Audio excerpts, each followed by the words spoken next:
Quoi de neuf, docteur? Mon lapin éternue. Est-ce grave, docteur? Eh bien, la réponse est oui et oui. J'ai conçu cette vidéo pour toi, pour que ton lapin, qui est ton ami, puisse rester en bonne santé. Être vétérinaire est ma vocation et la plupart des vidéos de la chaîne sont à visée médicale.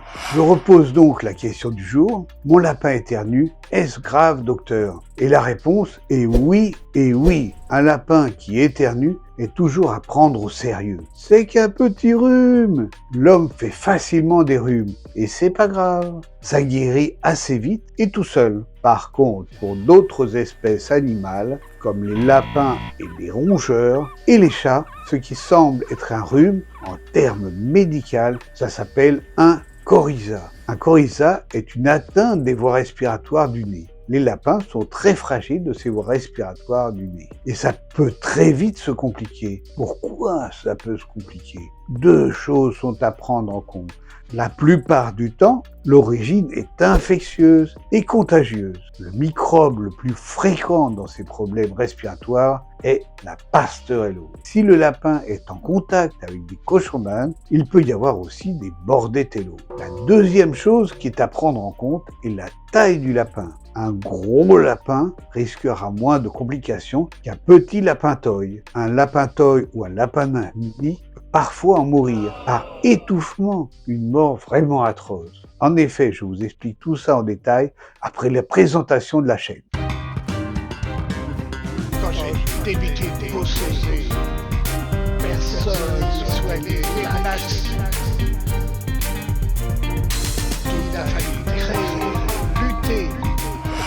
On va essayer de comprendre pourquoi un petit lapin toy ou un mini nain ou aussi des mini-loups ont plus de risques qu'un gros lapin par rapport au coryza. Et oui, ils peuvent en mourir. Je vais faire une schématisation simple. Lorsqu'il y a une inflammation, ça enfle. On connaît tous ça, car après une entorse de la cheville, on rentre plus dans sa chaussure.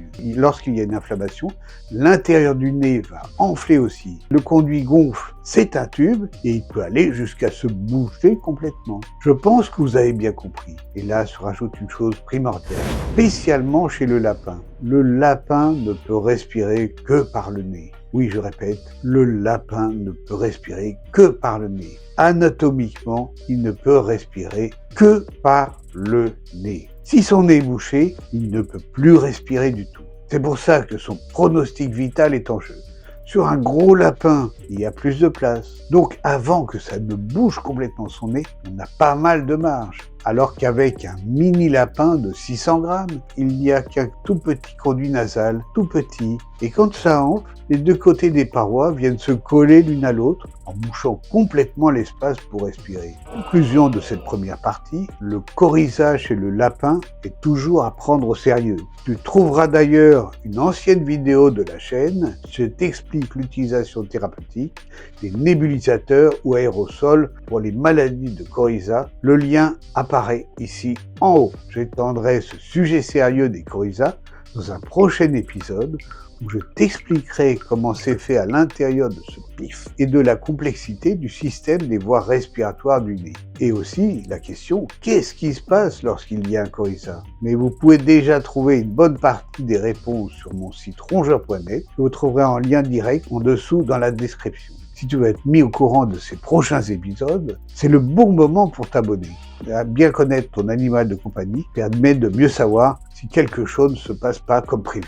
Quand on peut se débrouiller par soi-même ou quand c'est le moment de demander l'aide d'un vétérinaire. À bientôt!